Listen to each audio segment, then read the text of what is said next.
vocês vão entender, porque a aula já estava prontinha, já tinha um tema que o Senhor tinha colocado no meu coração, e aí eu recebi um enxurro de insumos de um abençoado, e eu vi que, aí fiquei até tarde refazendo algumas coisas para poder ficar de mais fácil entendimento. Mas aí quando eu cheguei essa manhã, Deus usou muito o diácono André, porque ele já fez a leitura do texto base e do texto áureo. Então eu vi que eu não precisava tirar os slides que eu coloquei. Eu falei, de Deus, esses slides precisam entrar, então que Deus abençoe a tua vida poderosamente. Amém? Bom, eu não estou conseguindo passar... os objetivos. Primeiramente, a gente precisa conhecer a história do rei Salomão e seus principais feitos. E aqui, na aula de hoje, como diretriz, quando a gente falar sobre a história do rei Salomão, a gente vai focar muito na questão da liderança de Salomão, porque como fala sobre sabedoria, a gente precisa pegar um ouro, porque é um homem com grandes feitos, né? É desafiador, em 1 hora e 50 minutos, falar sobre um homem com tanto insumo, né? Com tanta propriedade. E o segundo item é compreender os resultados que a sabedoria divina rendeu a Salomão e entender os erros cometidos por Salomão e as suas consequências. É muito forte essa lição, muito forte mesmo.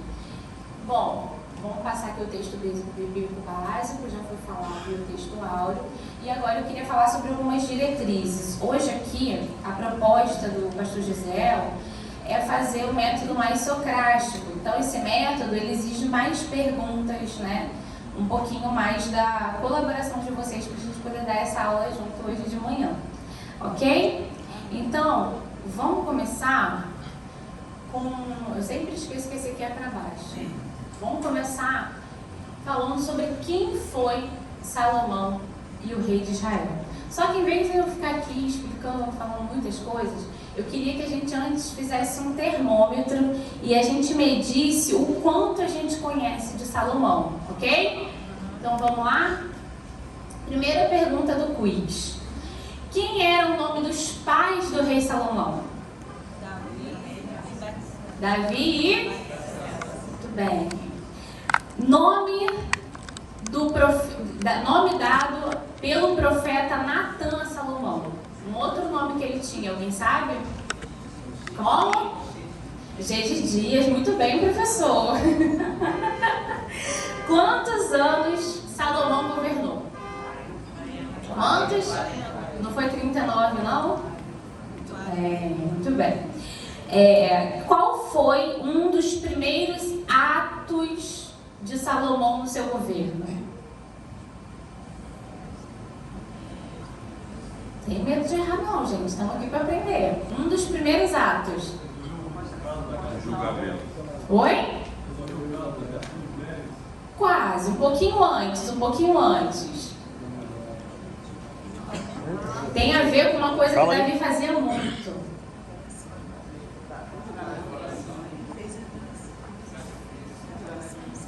Essa foi a primeira. Arrasou. Mais um dos primeiros. Oferta, gente. De quantos bois? Ainda botei a figura ali para ajudar vocês. Tá pequenininho, né? Quantos cânticos ele escreveu? Ó, Diácono André leu aqui essa manhã. Vamos ver se a memória de vocês está boa. Quanto? Muito bem. E Provérbios?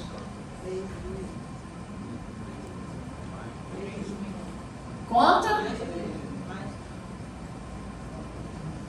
Menos, mais? Tá certo.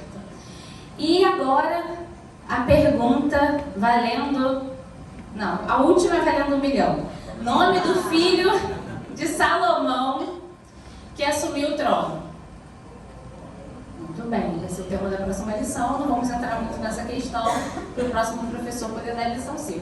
Agora a pergunta valendo 1 milhão de oração no mundo espiritual. Salomão foi ou não foi salvo? Levanta a mão quem acredita que ele foi salvo. Para você que acha que sim, diz que 0 está certo. Levanta a mão quem acredita que ele foi salvo. Não foi salvo. Levanta a mão quem acredita que ele não Gente, ninguém vai levantar a mão. Não, porque não tem terceira opção. Foi salvo? Não foi salvo. Gente, não fica preocupado em errar e não errar, não, gente. É isso aí mesmo. É escola bíblica, errou, aprende o certo. Isso nós vamos falar no final da lição. Ok? Porque é uma discussão aí enorme. Então vamos lá. Para a gente poder conhecer um pouco mais de Salomão, entender por que ele foi o homem mais sábio de todo o tempo, a gente precisa entender e começar a falar um pouquinho a respeito da liderança de Salomão. E aqui durante a revista ficou implícito duas lideranças muito características, que foi a liderança servil e a liderança oportunista. Isso ficou muito claro aqui através da lição.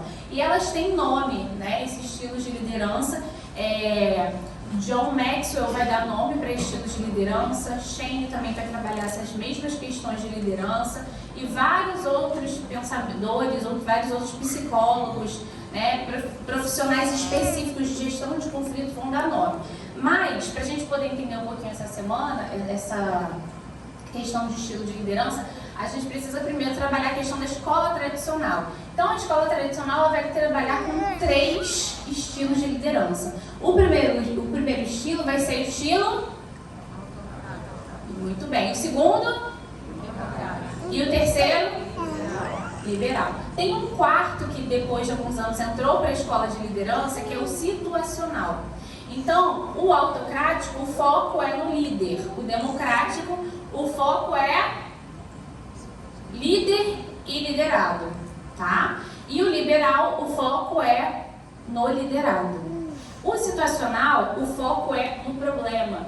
Então, basicamente, na situação, na tarefa, esses 4 estilos vão transitar, tá? Em todo momento. Por que você está falando isso? Porque é muito importante a gente ler os personagens bíblicos e a gente trazer eles para o nosso tempo, para o nosso momento, para o nosso trabalho, para nossa vida particular, porque todos aqui exercem cargos de liderança.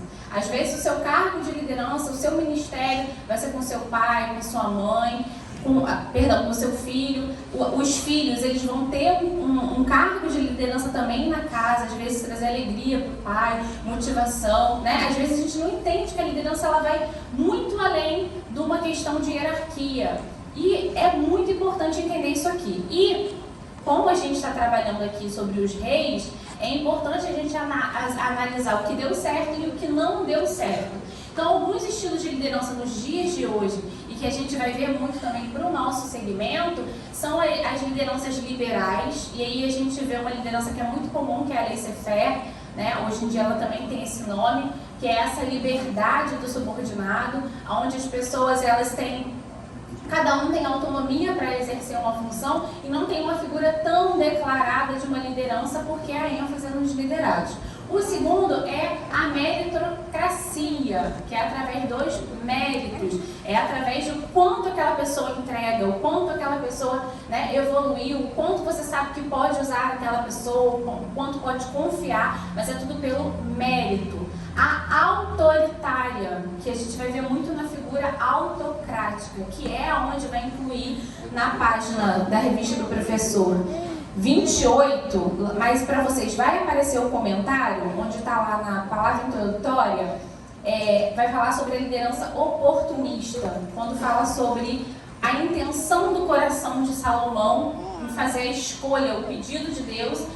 Aí tem um adendo que vai dizer que ele não se preocupou com ele, em ter riqueza, não. Ele se preocupou com o que seria melhor para o reino. Então, um estilo de liderança bom é uma preocupação maior, a máxima é o que vai ser bom para todos, o que vai ter continuidade, o que vai ter funcionalidade.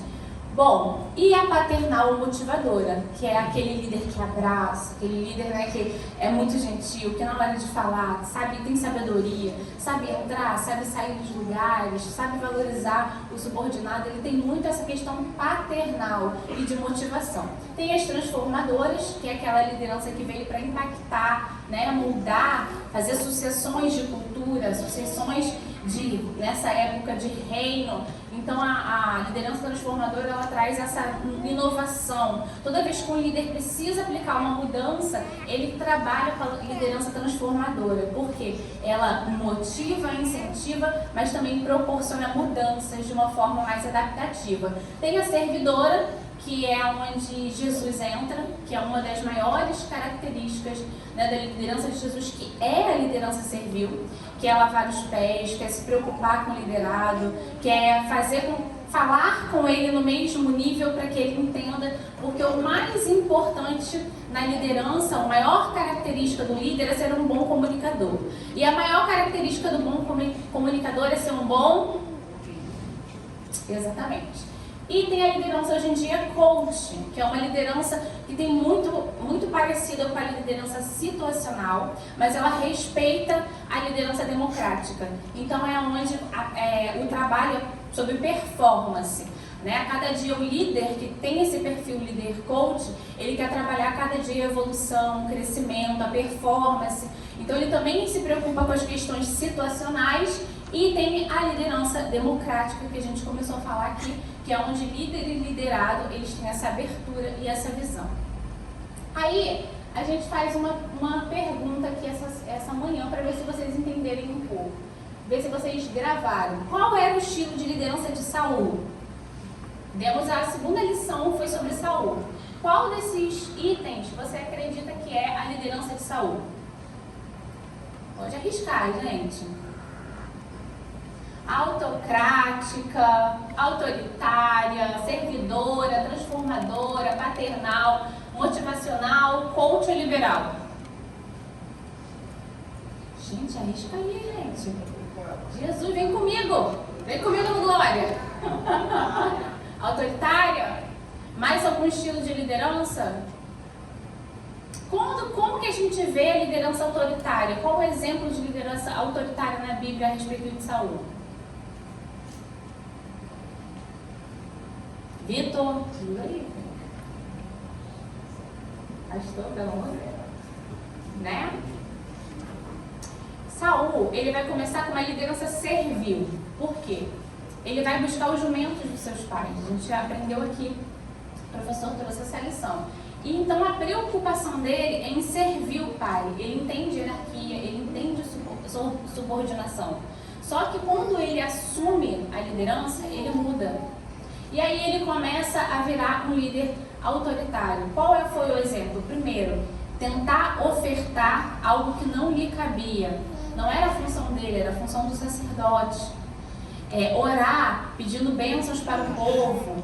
Né? A gente vê como um exemplo de liderança autoritária. A perseguição em cima de Davi, não entender o processo de sucessão de próximo reinado segundo a vontade do coração de Deus, isso são características de uma liderança autoritária. Você também vai ver um pouco, quando a pessoa começa a se perder, na liderança de Saul, a questão da liderança liberal.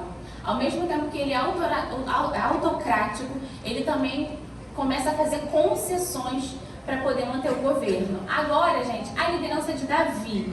Qual o estilo de liderança de Davi? Tendo em vista o que a gente leu. Motivação. Paternal, mas o quê? Servidor, muito bem. A característica de Davi é a liderança servidora, isso é muito importante. E Davi também, ele tinha uma questão muito forte da questão do coach. Ele trabalhava muita performance. Você vê que aonde ele ia tinha os 300, depois ele montou escala de reino, ele tinha muitas características de um bom líder. E a liderança de Jesus, gente? Eu já falei uma, que foi a servil. E a outra liderança, o estilo, o que vocês acham? Transformadora. Muito bem. Qual a outra? Liderança? Muito bem. É a função da trindade. E outra? Pode falar. Coach. Com certeza, porque ele trabalhava com perguntas, ele trabalhava procurando o melhor de cada um, né? Ele aplica a salvação como individual, então ele entende a gente como único. Então, esses são os estilos de liderança. Alguém aqui se arrisca a falar logo de cara qual é a liderança de Salomão? melhor a gente estudar mais um pouquinho a história, né? Vamos lá? Então, para a gente entender um pouco mais, eu queria que você refletisse essa manhã. Hoje, como é você como líder? Como é você como líder mulher? Como você é líder mãe? Como é você líder pai? Como é você líder no local e no ministério que o Senhor te colocou? Como que você é como líder?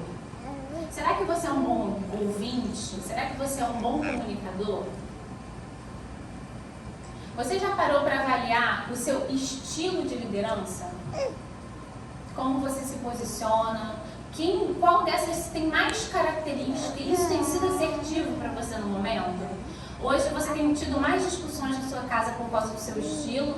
Ou você tem conseguido trabalhar e desenvolver bem isso?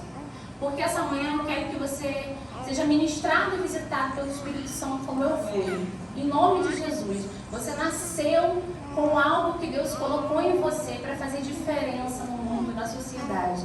E não importa o local onde você esteja, a área que você atue, Jesus, que é um líder perfeito, Ele quer alcançar em você alta performance. Ele quer que você seja tudo o que Deus reservou você para ser. Então, essa manhã, eu queria que você repetisse isso. Eu em nome de Jesus, vou ser tudo o que o Senhor reservou para que eu seja. E na história de Salomão, a gente entende que o que fez a diferença dele ser esse líder de excelência foi porque ele foi a escolha de quem? Do Senhor. Então nós aqui somos escolhidos pelo Senhor para fazer uma tarefa, para exercer uma atividade, para fazer diferença onde nós estivermos. E Salomão, quando ele começa o seu reinado, ele começa muito bem. Muito bem.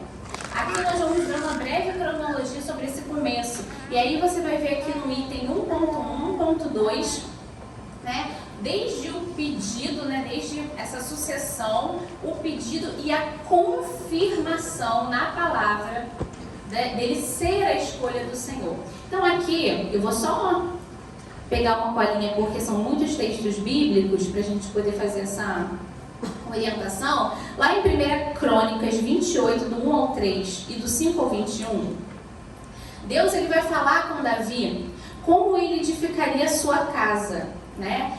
E aí, o que acontece? É normal isso acontecer, e aqui também eu fui muito visitada por Deus com essa parte da aula. Lá nas lições da fábrica, tem temas muito interessantes. E Deus ele faz algo assim, né? Ele trabalha em sintonia. Vai usando um, vai usando outro, vai usando outro. E a gente vai fazendo um complexo da aula. O que acontece? Deus ele vai falar assim, Davi ele tem a intenção boa. Ele quer construir um templo. Ele já está ali no momento do seu ministério, ele é adorador. Um dos atos mais fortes do governo de Davi foi recuperar a arca das mãos dos filisteus. Vocês estudaram isso aqui, nós estudamos isso aqui. E aí o que acontece? Ele, quero criar um templo. Eu quero fazer um templo, eu quero... Deus, para sua adoração, a intenção foi boa. Só que dura coisa é quando a intenção é boa. Deus te dá o projeto, Deus te dá os recursos, mas é Ele dizer, não é nas tuas mãos. Porque às vezes tem coisas que Deus ele não tem preparado para você. Você tem o recurso, você sabe fazer, você tem a intenção boa, mas o projeto é para a vida de Salomão. Entender isso te faz um excelente líder. Porque você entende que você está aqui nessa terra para formar discípulos. Enquanto você estiver aqui, enquanto nós estivermos aqui, o nosso objetivo é formar e enviar. É trabalhar e enviar. Não importa quem está em cima, não importa quem está embaixo, não importa quem está do lado. É formar e enviar. Porque naquele grande dia, quando nós formos cobrados, lá no tribunal, onde vai ver as boas obras, onde vai ser avaliado o teu galardão, ele não pode se tornar fiel. Então Salomão aqui, Davi faz a sucessão. E uma coisa linda é que Davi, ele dá conselhos a Salomão e ratifica a sua autoridade no meio do povo. Em 1 Reis 2, do 1 ao 6 e até o 46, é um texto que vai falar muito sobre a questão de Davi não só ter dito, tá bom, Senhor, eu aceito, né? É Salomão, ok, né? Não é o primeiro filho, tá tudo bem, tá no seu coração, amém. Mas vou ficar chateado, vou deixar pra lá, não. O negócio está pegando fogo no governo de Salomão. Quando Adonias tenta invadir para tentar usurpar o trono, Salomão vai no meio do povo e fala assim: esse aqui é escolhido, esse aqui é de Deus. Não foi o que Saul fez, mas foi o que Davi fez, porque Davi tinha o coração na obra e Davi entendia a liderança em essência. Isso é lindo, esse aprendizado. Às vezes você está insistindo com algo no teu trabalho, na tua casa, que não é para você. É para outra pessoa, é para Deus. Liderança também pressupõe a ideia de autoridade, de hierarquia. Às vezes, você até tem um coração bom, você está insistindo nisso. Quem sabe tem coisas que estão sendo travadas na sua vida porque você está insistindo nisso, né? Então, que essa manhã você seja desprendido em nome de Jesus e receba as bênçãos da eternidade de Deus e esse entendimento. O que consolidou o reinado de Salomão foi o seu coração submisso. A gente vai ver lá em 1 Reis 2, do 13 ao 46. Porque ele tinha um coração submisso, porque ele não só ouviu os conselhos do pai, mas foi um dos primeiros atos que ele exerceu. Por que eu falei um dos primeiros atos quando foi o meu boi? Porque o primeiro ato foi seguir o conselho do pai. Foi tirar tudo o que impedia a liderança de avançar. Foi tirar todas as raposinhas que iam prejudicar o reino e que iam prejudicar a paz. Porque a promessa sobre o reinado de Salomão era uma promessa de paz e não de guerra. Então, às vezes, o conselho que você recebe da liderança anterior, da sua mãe, do seu pai, das pessoas que tiveram um conhecimento, ele não tem que ser largado, não serve para mim, não, ouça e filtre. Porque às vezes é um conselho de quem passou que vai te evitar que você passe muitas situações, muitas coisas desafiadoras na sua vida. Ele não só ouve, mas ele executa.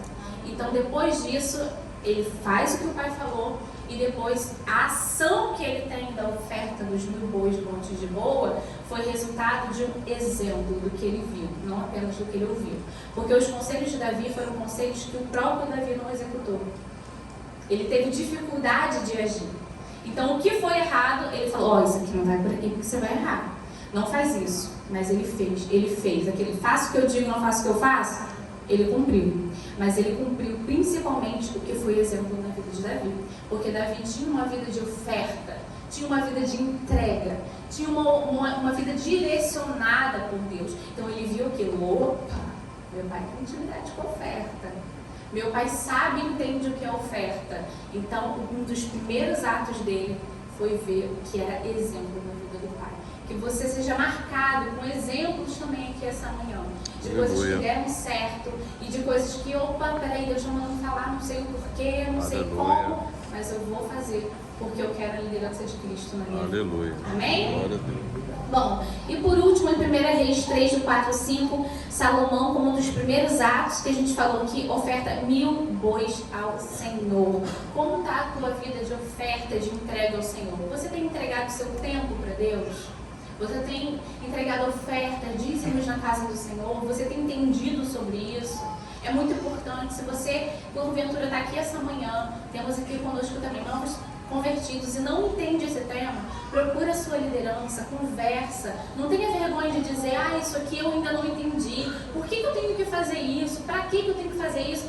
Cola no seu líder, pergunta para ele, chega para ele e fala por quê? Porque assim, Salomão ele tinha uma essência boa, intenção boa, mas nós vamos ver que mais para frente ele faltou em algumas coisas. Então, para que você não falte em algumas coisas, você entenda, compreenda tudo isso, é importante que você tenha essa vida, né? Eu amo esse versículo, que é aqui uma série que passou numa emissora e vai falar algo interessante aqui. Eu gostei muito dessa imagem. Ela estava um pouquinho mais nítida quando eu separei, mas ela é bem interessante porque lá em 1 Reis 2 vai dizer assim: faze, pois, segundo a tua sabedoria e não permita que suas cães desçam na sepultura em paz. É algo assim tremendo, porque Davi está basicamente dizendo assim, não faça o que eu fiz, filho. Tenha paz quando você for descer a sepultura. Não deixe de exercer, não deixe de remover tudo aquilo que te impede de ser um bom líder. Então, trazendo isso hoje, né, para revelação do Senhor para as nossas vidas, não deixe de remover, seja comportamento, seja algo que não está resolvido dentro de você, se seja um processo de identidade, seja algo que está te impedindo de exercer essa liderança que Deus te chamou para ser essência, aquilo que tem te afastado da sabedoria com Deus, exerça, remova, faça, ouça, para que você consiga desenvolver e ser tudo que Deus chamou você para ser. Amém? Amém. Bem, você sabe a diferença entre inteligência e sabedoria? Quem aqui se arrisca?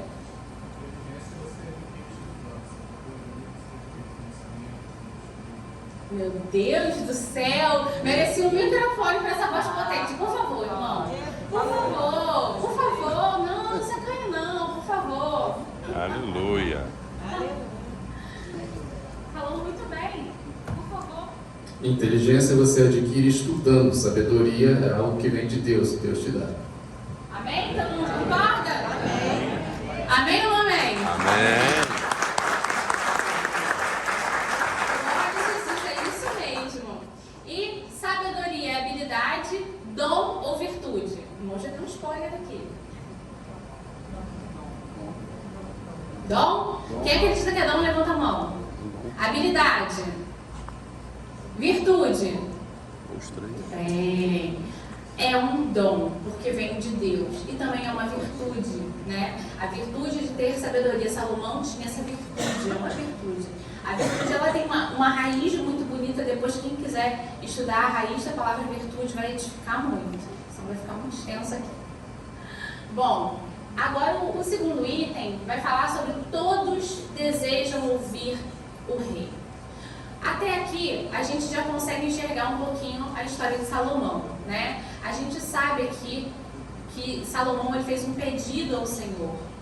O livro de Crônicas vai começar falando a respeito, o segundo livro, a respeito desse pedido intenso. E esse pedido era basicamente o quê? Né? Eu quero sabedoria, Senhor. Eu quero saber julgar. Eu quero saber falar. Eu quero saber fazer escolhas assertivas. E quando ele faz esse pedido, ele ainda era um jovem. Quando ele faz essa oferta, né, a Deus, ele vai ao monte, ele ali atrai Deus para ele. No mesmo texto vai dizer que Deus aparece para ele e pergunta para ele o quê? O quê? O que? O que tu queres? Isso aqui é lindo porque Deus ele consegue olhar naquele pedido. Salomão consegue atrair a essência dele. E qual era a essência? Obediência.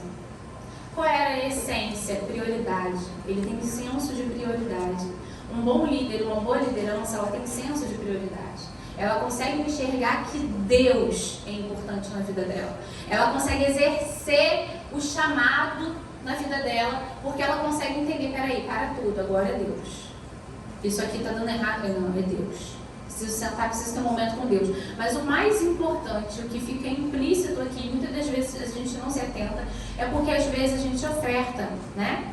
A gente dizima, a gente entende o senso de prioridade, a gente se junta para ter um momento de oração com Deus, mas a gente esquece de ouvir. E o que adianta pedir se você não para ouvir a resposta? Então a gente precisa desse momento também para ouvir a resposta daquilo que a gente pediu. E quando a gente entende esse momento de ouvir como pessoas, como líderes, as pessoas também vão querer nos ouvir.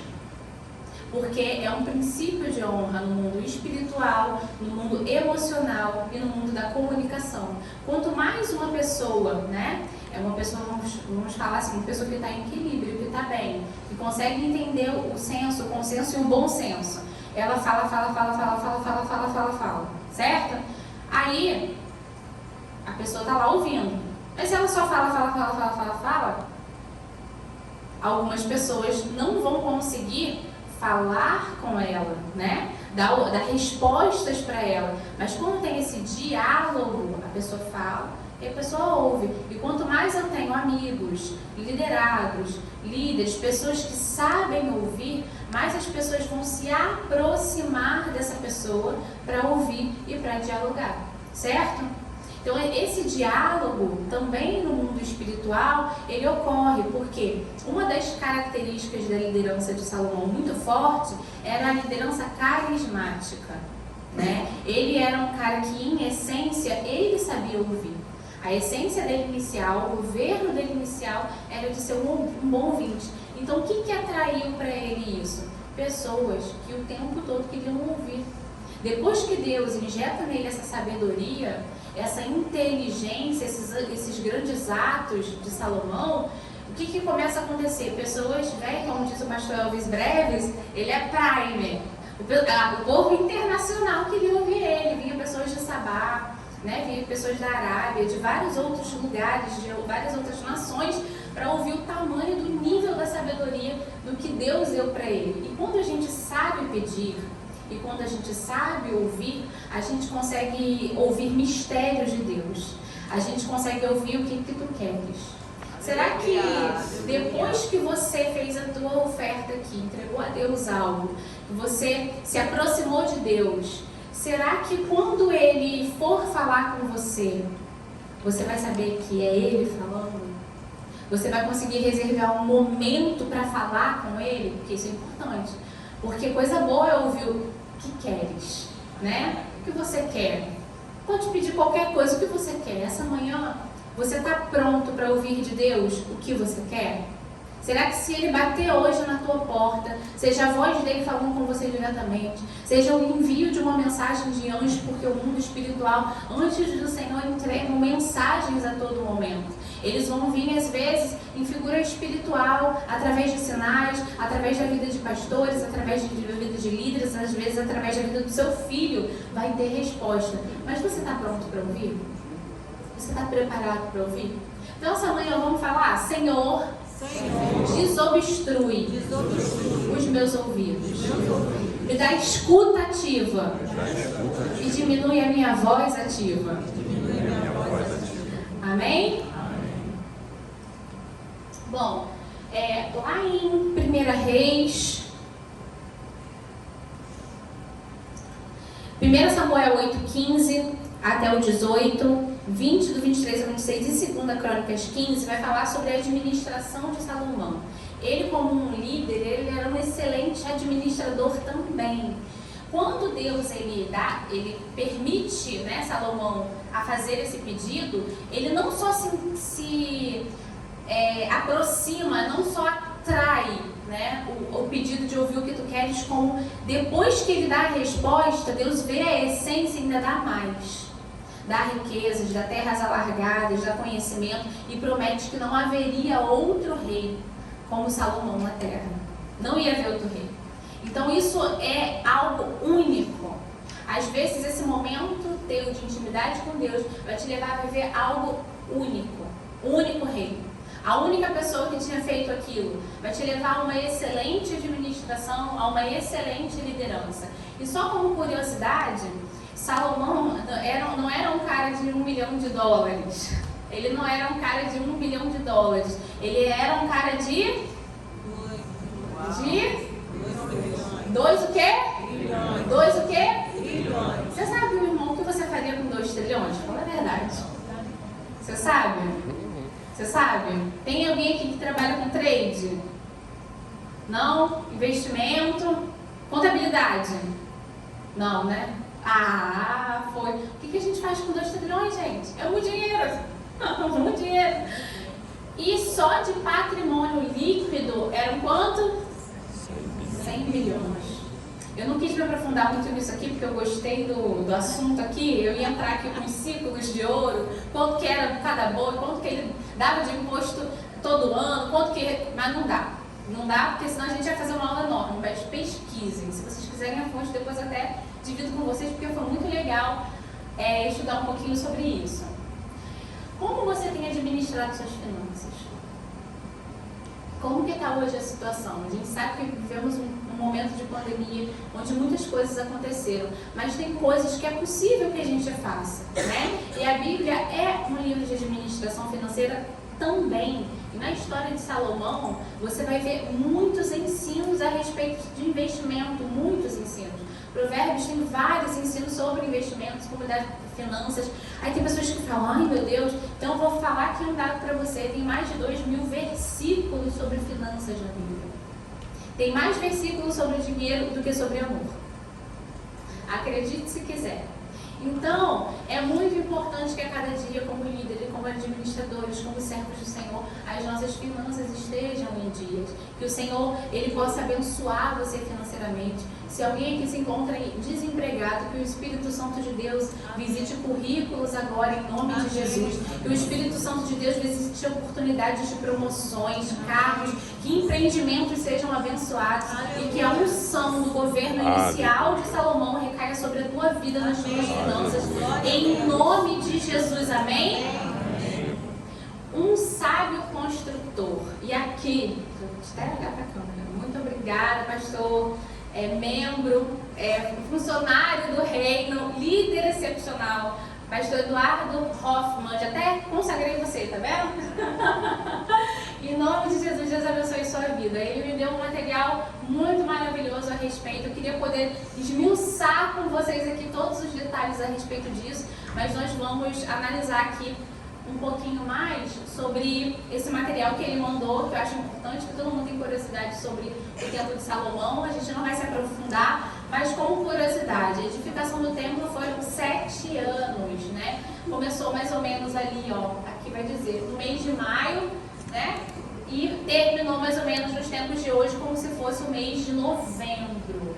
Então, foi árduo esse preparo, e aí fica como curiosidade, não foi muito fácil, contou com muita mão de obra, né, de cananeus, e as pessoas às vezes não entendem essa questão, mas foi para que se cumprisse a palavra em Deuteronômio, e as profecias lançadas pelo próprio Deus aos patriarcas, né, e no futuro também confirmando a Josué a respeito de que a Israel não tomaria emprestado, não seria subjugada, mas sim faria o contrário, seria liderança sobre os povos. Então, nesse momento, na construção do templo do Senhor, isso aconteceu.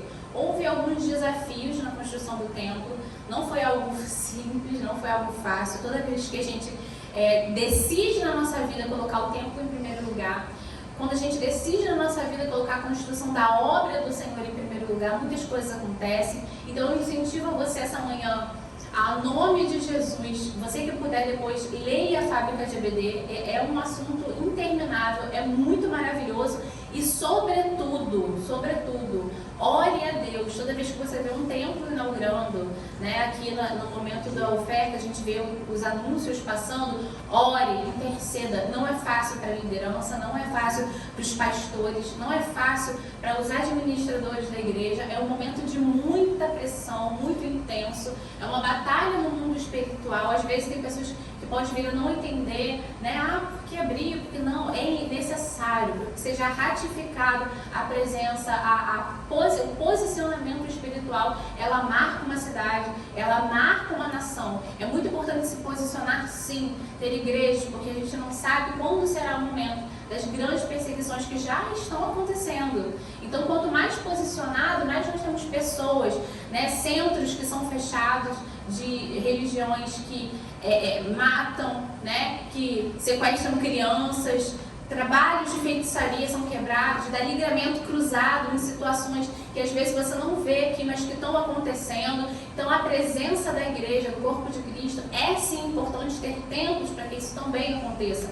Então ore, cubra de oração, porque é muita pressão. E se você for ver a história da construção, teve morte, teve situações muito complicadas, pessoas que tentaram se levantar, embora o governo de Salomão fosse um governo de paz, a construção do templo, ela se deu num momento, né, ali que foi o início, o 4º ano do governo de Salomão. Então foi muito intenso. Então sempre que você puder ver essa história, que você lembrar sobre essa situação, lembre de orar pela sua igreja também. E aqui, eu queria, tá aí a Maria, não, desse para os jovens, né?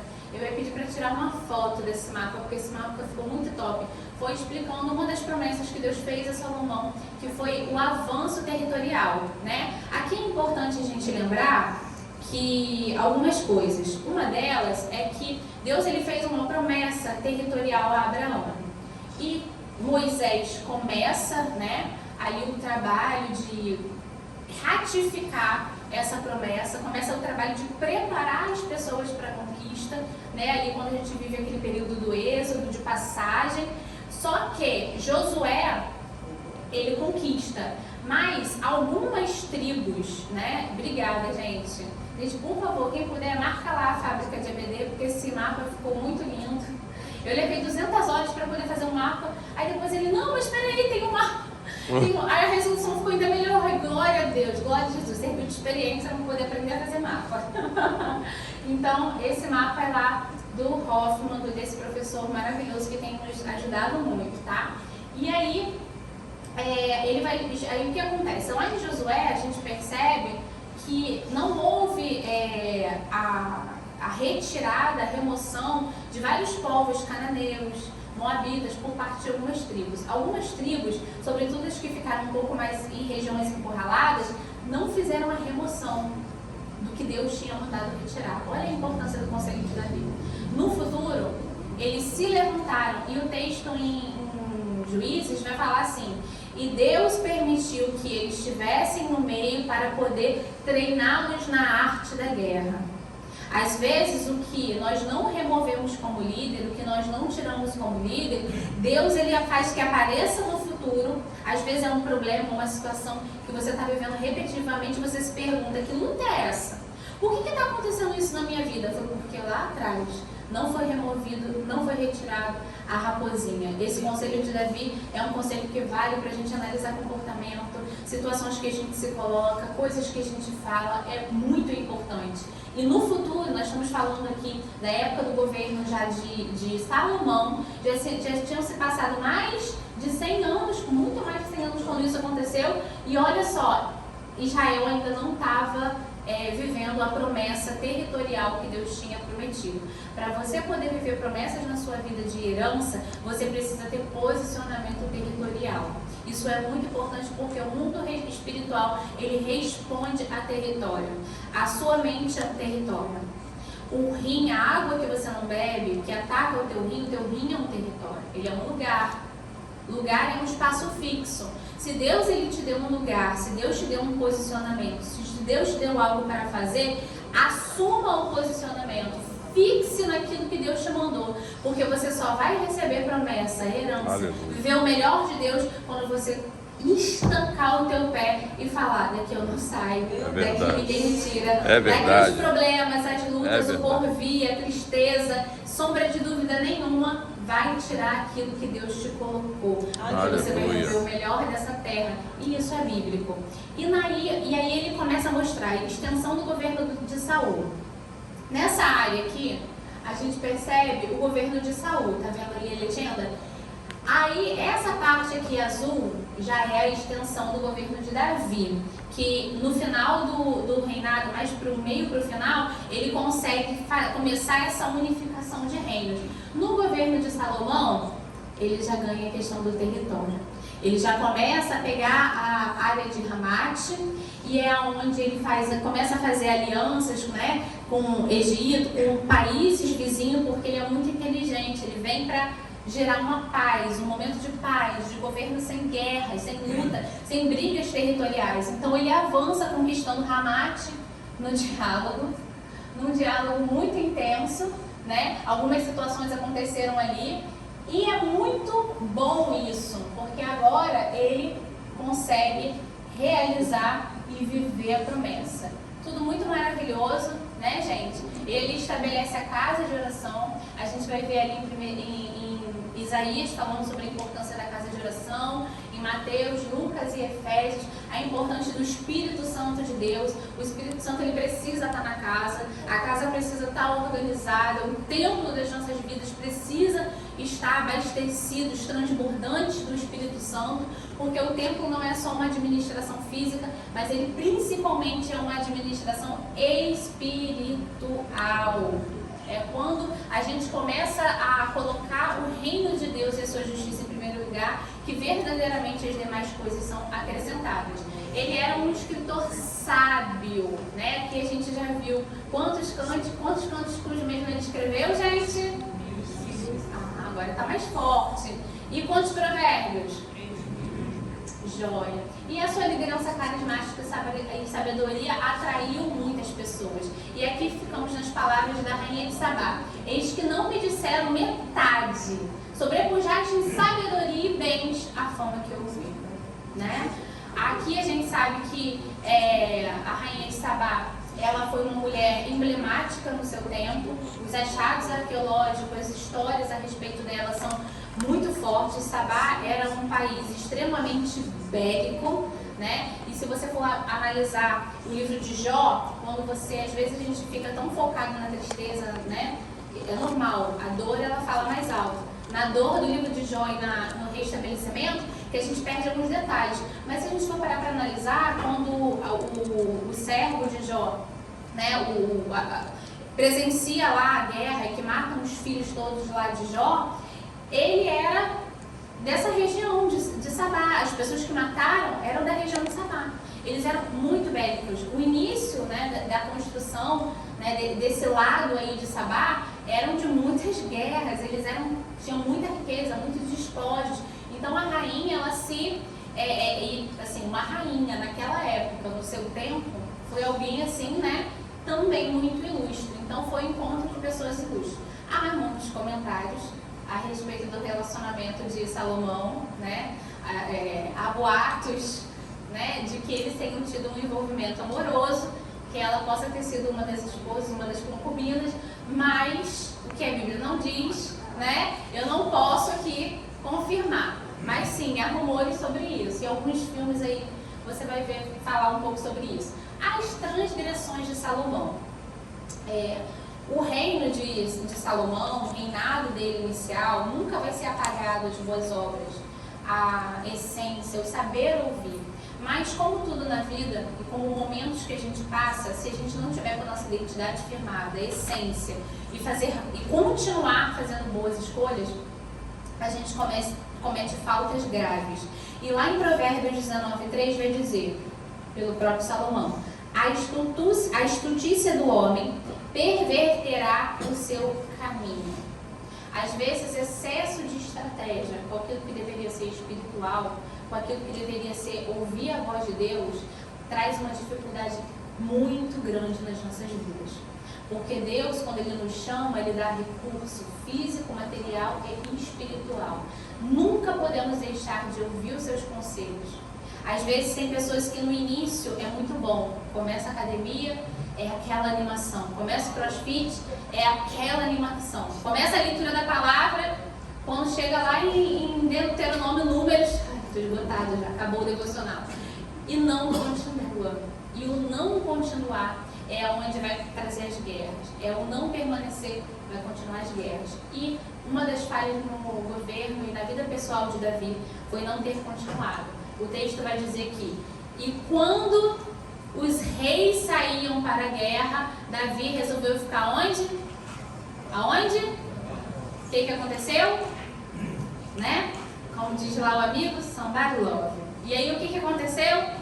Várias guerras futuras, né, que não poderiam ter acontecido, que mudou casa, família, tudo à volta. Então, às vezes isso acontece quando a gente não está num estado de vigília.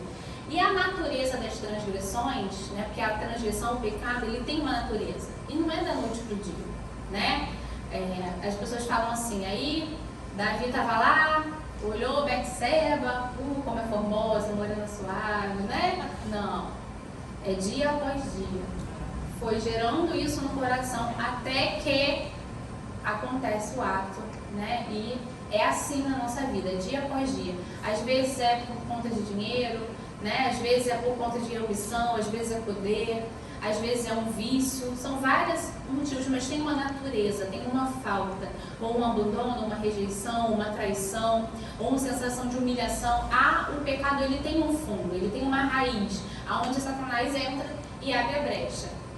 No caso de Salomão, qual foram as raízes dessa transgressão para a gente analisar? Lá em Deuteronômio 17, do 14 ao 17, vai falar sobre o que deveria, o que se esperar de um rei. Como seria um bom rei? Quais eram as diretrizes do Senhor para o reinado? Está na Bíblia, estava escrito, tinha um manual para ser um bom rei. Ele não foi largado ao esmo. Deus não larga a gente ao esmo. Ele nos dá orientações quando Ele chama para fazer algo. Então, primeiro era o quê? Precisava ser Escolhido por Deus. Ele era escolhido. Ser israelita. E depois? Não devemos cavalos nem negociar com o Egito. Nem negociar esses cavalos com o Egito, né? E depois? Não deveria ter muitas mulheres. Já rindo aqui. E depois? Não acumular riquezas. Tudo isso estava no manual. Agora, desses 5 itens, quais vocês acham que Salomão não cumpriu?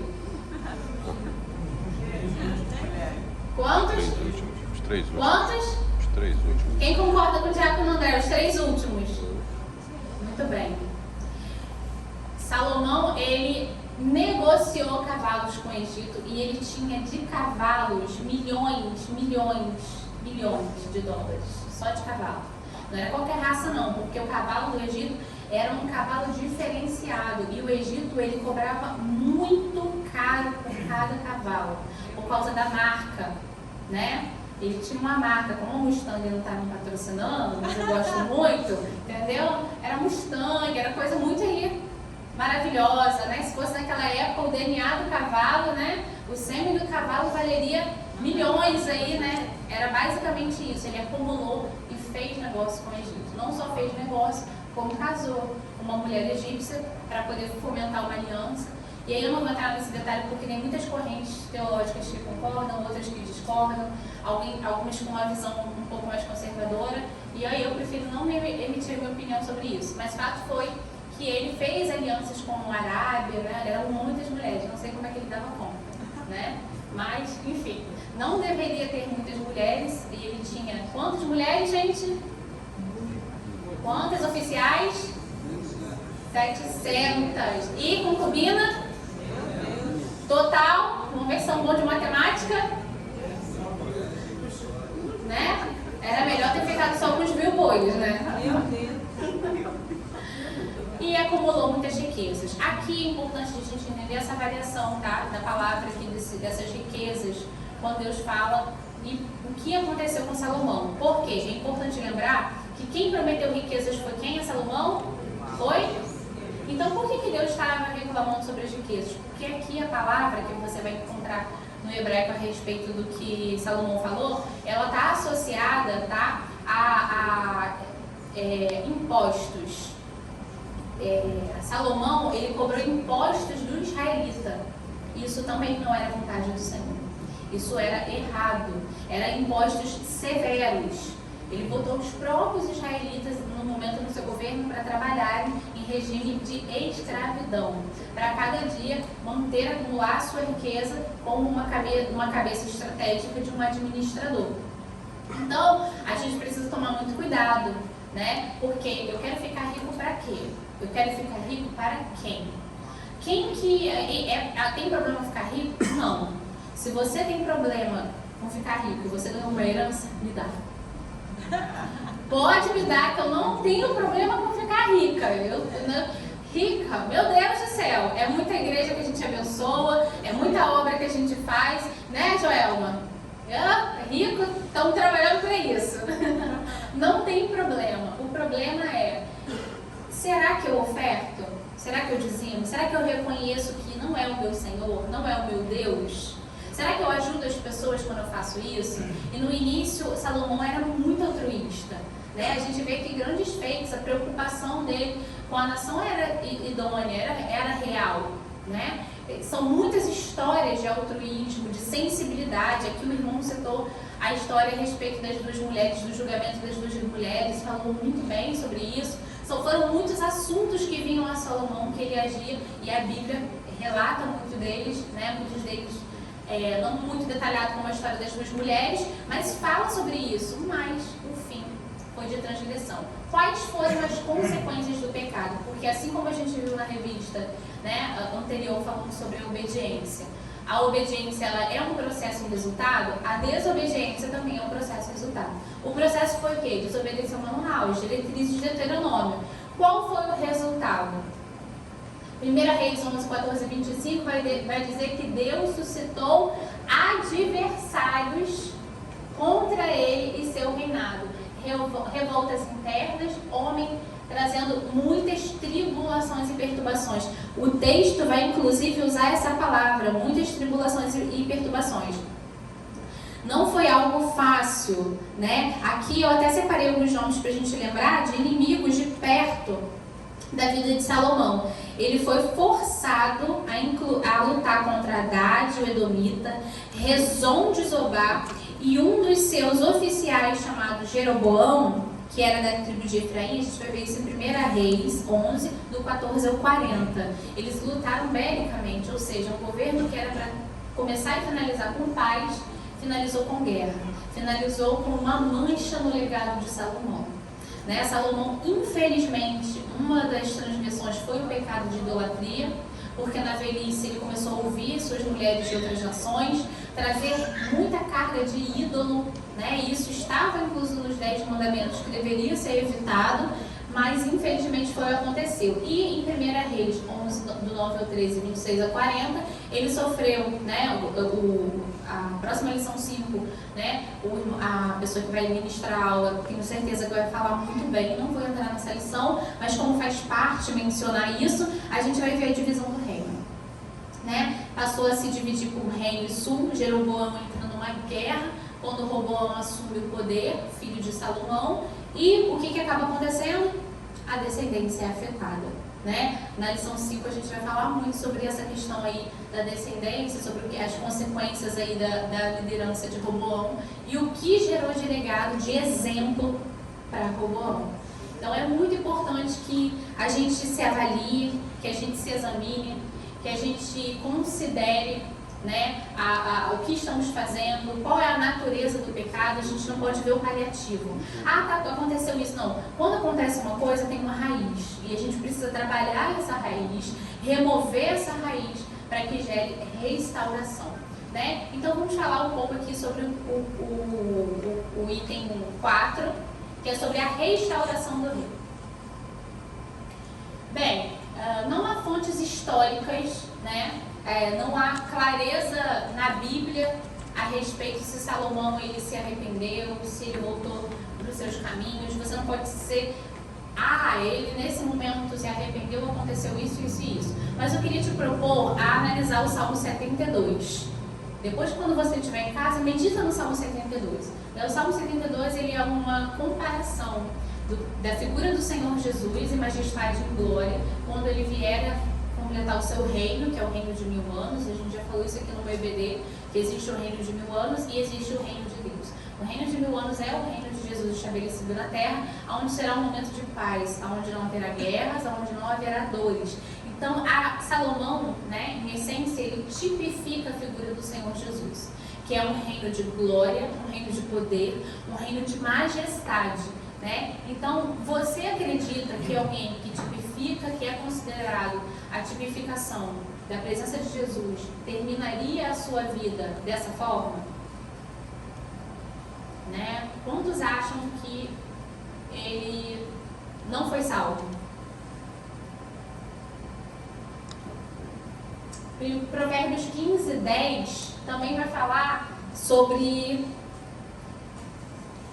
a seguinte frase: correção severa há para o que deixa a vereda.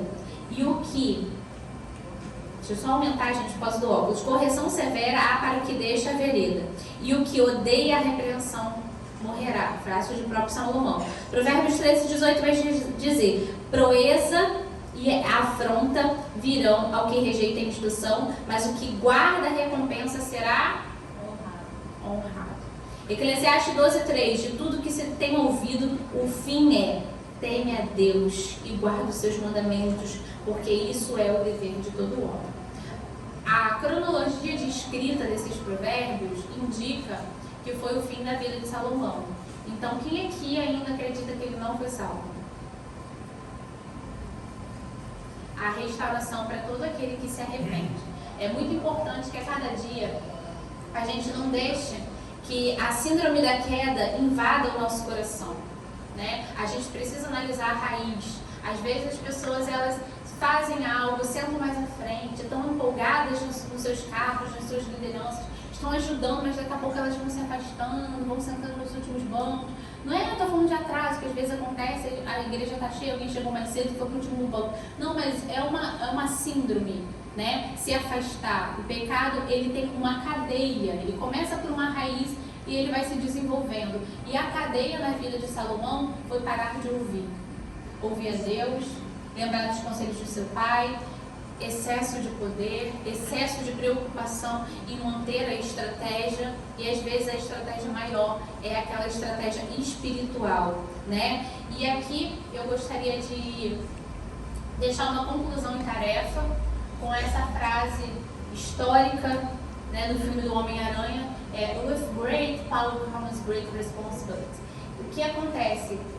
Quando, né, o tio do Peter fala isso, ele está dizendo que com grandes poderes há grandes responsabilidades. Quando Deus ele coloca algo muito grande na nossa mão, vai ter muita responsabilidade. E a gente precisa cada dia estar em dia com a nossa identidade. E John C. Maxwell, ele é psicólogo, também é cristão, e ele diz uma frase maravilhosa, e eu gostaria que você repetisse essa frase comigo essa manhã. A primeira pessoa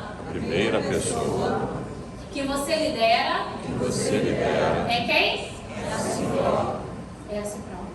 Então você precisa se conhecer, você precisa saber qual é a identidade que Deus colocou em você. O que Deus te chamou para fazer? Para a partir daí você se liderar, porque você se liderando, você se conhecendo, você vai ter facilidade de fazer com o outro. Amém? Amém. E agora nas figuras do próprio Jesus e de próprio João, vamos ler todos juntos o primeiro texto? Vamos lá? Vigiem e orem. Para quê? Para a tentação. O espírito está bom, mas a carne é fraca. E aí o que 1 João vai dizer? Se confessarmos os nossos pecados, Ele é fiel e justo para nos perdoar os pecados, todos os pecados, de todas as purificar de qualquer injustiça. Às vezes, por algum motivo, a gente engana a rota. A gente erra a rota. A gente sai da natureza da nossa essência. Pode ser um fator ambiental, pode ser uma pressão que outras pessoas vão desconhecer, talvez você não possa nem falar. Mas o Deus dos céus, o Todo-Poderoso, aquele que vive e reina, Ele é o Deus da restauração. Aleluia. Ele é o Deus que faz todas as coisas novas. O reino dele é perfeito, ele não erra, ele não muda, ele não troca, ele é maravilhoso. Os céus te abençoam com todas Glória as a Deus. bênçãos espirituais e você saia daqui transbordando da presença de Deus e somos. Glória